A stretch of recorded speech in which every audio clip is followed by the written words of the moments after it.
Assalamualaikum warahmatullahi wabarakatuh. Welcome back to my channel. Teman-teman, di video kali ini aku akan membahas latihan soal SKB Perawat SKB CPNS part 6. Semangat belajar. Oke teman-teman, kita mulai. Untuk nomor 1, di bawah ini merupakan American Nurse Association atau ANA. Keperawatan pernyataan kebijakan sosial menekankan pada fitur penting dari keperawatan, yaitu A. Penyediaan hubungan kepedulian yang memfasilitasi penyembuhan kesehatan. B. Integrasi data objektif dengan pengetahuan yang didapat dari apresiasi terhadap pasien atau pengalaman subjektif kelompok. C. Penerapan pengetahuan ilmiah untuk proses diagnosis dan pengobatan melalui penggunaan penilaian dan pemikiran kritis. D. Semua jawaban benar. E. Kemajuan pengetahuan keperawatan profesional melalui penyelidikan ilmiah. Jawaban yang paling benar adalah bagian D. Semua benar, karena bagian A, B, C, dan E merupakan kebijakan sosial dari program American Nurse Association. Nomor selanjutnya, nomor 2, seorang laki-laki dirawat di rumah sakit dengan kesadaran menurun hari pertama. Hasil pengkajian GCS E1M3V1, refleks patologis plus pada ekstremitas bawah, terpasang NRM, demam 38 derajat, dan lendir sangat banyak. Ronghi auskultasi tanpa alat sudah terdengar. Menurut keluarga pasien, riwayat NHS sejak setahun lalu dan hingga saat ini tidak dapat menggerakkan sisi kiri. Nampak deep vein thrombosis pada ekstremitas kiri bawah. Apakah intervensi keperawatan pada kasus tersebut? A. Pasang oksigen. B. Lakukan perawatan deep vein thrombosis. C. Lakukan ROM. D. Lakukan suction. E. Lakukan kompres air hangat. Jawaban yang paling benar adalah bagian D. Lakukan suction. Tujuan dari melakukan suction pada kasus ini adalah untuk mengeluarkan sekret dan membebaskan jalan napas pasien, di mana pada kasus ini ronghi auskultasi tanpa alat sudah terdengar, jadi di dalam pernafasannya terdapat akumulasi sekret yang banyak. Jadi yang harus dilakukan adalah melakukan suction.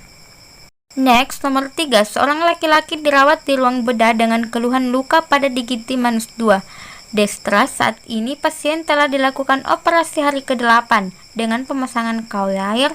Saat pengkajian ditemukan nyeri lokal, pembengkakan eritema, keluar pus dari sinus, skala nyeri 6, diaporesis, bibir tampak kering. TTV, tekanan darah 130/90 mm Hg, nadi 92 kali per menit, pernapasan 24 kali per menit, suhu 38,5 derajat Celcius. Masalah keperawatan apakah yang paling utama pada kasus ini? A. Nyeri akut. B. Hipertermi. C. Resiko infeksi. D. Kerusakan integritas kulit. E. Resiko ketidakseimbangan kebutuhan cairan.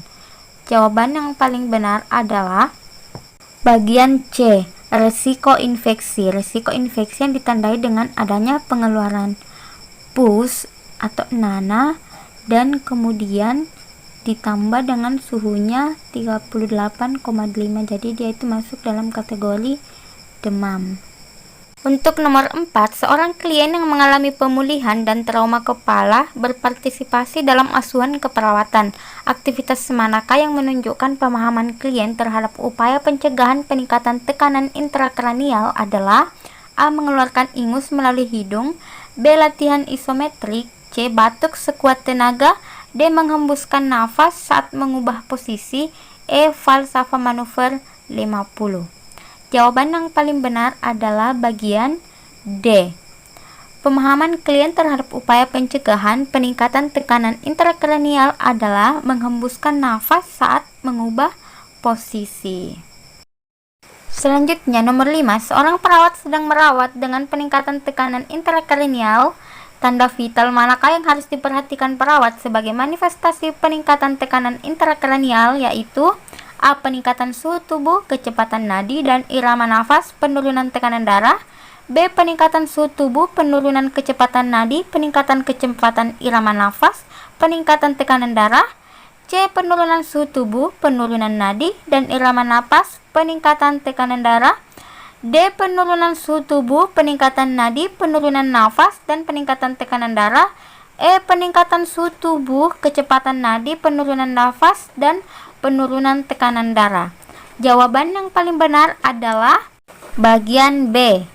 Tandanya yaitu suhu tubuh meningkat, penurunan kecepatan nadi, peningkatan kecepatan irama nafas, dan peningkatan tekanan darah.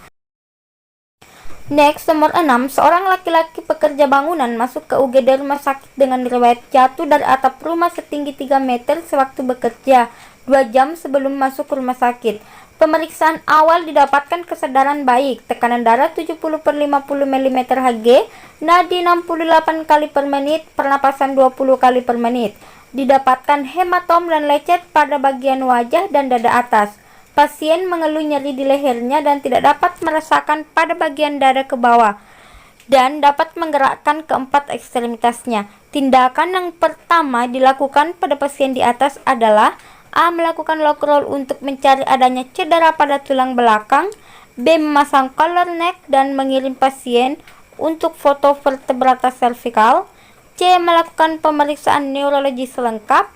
D. Memasang neck collar dan memasang jalur intravena dan memberikan cairan untuk mengatasi hipotensi. E. Lakukan pemeriksaan fisik lengkap. Nah, jawaban yang paling benar adalah bagian D. Memasang collar neck dan memasang jalur intravena dan memberikan cairan untuk mengatasi hipotensi. Selanjutnya untuk nomor 7, kasusnya sama dengan kasus nomor 6, namun pertanyaan yang berbeda. Hipotensi yang terjadi pada kasus tersebut adalah A. Shock hipovolemik, B. Shock neurogenik, C. Shock kardiogenik, D. Shock septik, E. Shock anafilaktif. Nah, jawaban yang paling benar adalah shock hipovolemik, bagian A. Di mana shock hipovolemik yaitu kondisi darurat di mana jantung tidak mampu lagi memasok darah yang cukup ke seluruh tubuh, akibatnya volume darah yang berkurang. Jadi, jawaban yang paling benar adalah A. Kata kuncinya, shock hipovolemik itu adalah volume darah yang berkurang. Oke, selanjutnya untuk nomor 8, soal atau kasusnya sama dengan soal nomor 6 dan nomor 7, namun di sini pertanyaannya adalah setelah keadaan hemodinamik stabil, maka tindakan yang dilakukan selanjutnya adalah A. Pemeriksaan neurologik lengkap, B. Pemeriksaan foto vertebra cervical dan torakolumbal, C. Pemeriksaan untuk mengetahui cedera pada tulang belakang di tempat lain, D. Pemeriksaan laboratorium, E. Pemeriksaan EKG. Nah, jawaban yang paling benar adalah bagian C. Pemeriksaan untuk mengetahui cedera pada tulang belakang di tempat lain. Oke, untuk nomor 9, pasien laki-laki berusia 35 tahun masuk ke UGD dengan sesak nafas dan nyeri dada. Hasil anamnesis, pasien riwayat benturan dada akibat kecelakaan lalu lintas. Pemeriksaan fisik didapatkan tekanan vena jugularis meningkat, perkusi torak hipersonor, tampak sesak semakin bertambah. Tekanan darah 90/80 mm Hg, nadi 124 kali per menit, pernapasan 28 kali per menit, suhu 37,8 derajat. Apakah tindakan yang tepat pada kasus tersebut? A. Memasang infus cairan kristaloid, B. Menganjurkan relaksasi nafas dalam, C. Memberikan oksigen 10 liter per menit, D. Melakukan dekompresi needle, E. Mulai kompres hangat. Jawaban yang paling benar adalah bagian D. Melakukan dekompresi needle. Memasang dekompresi needle itu bertujuan untuk pertama mengurangi rasa sesak, kemudian mengeluarkan udara dari rongga pleura, dan juga mengurangi rasa sakit. Nah, pada kasus ini adanya peningkatan vena jugularis, perkusi toraks hipersonor, riwayat trauma dada. Semakin sesak itu mengindikasikan terisi udara pada rongga toraks. Jadi ekspansi paru itu tidak maksimal. Jadi tindakan yang tepat pada kasus ini adalah melakukan dekompresi needle. Oke teman-teman, selanjutnya untuk nomor terakhir, pasien perempuan usia 35 tahun diantar keluarga di ruang UGD dengan kondisi penurunan kesadaran dialami sejak menit lalu. Hasil anamnesis terdengar suara nafas noring gelisah, tekanan darah 150/100, nadi 120 kali per menit, pernapasan 27 kali per menit, suhu 37,8 derajat. Nurse yang sedang shift melakukan head tilt chin lift. Apakah tindakan selanjutnya pada kasus tersebut? A. Lakukan suction, B. Memasang OPA, C. Memasang endotracheal tube, D. Melakukan jaw thrush, E. Melakukan pemasangan infus. Jawaban yang paling benar adalah memasang OPA. Bagian B. Pada kasus ini, pasien mengalami penurunan kesadaran mengakibatkan risiko lidah itu jatuh ke belakang dan mengakibatkan obstruksi dalam nafas sehingga muncul suara snorling. Nah, bunyi ini muncul karena sumbatan benda padat pada jalan napas atau lidah jatuh ke belakang. Jadi, tindakan pemasangan OPA untuk mempertahankan jalan nafas. Jadi, sudah jelas sekali ya teman-teman, jawabannya adalah bagian B.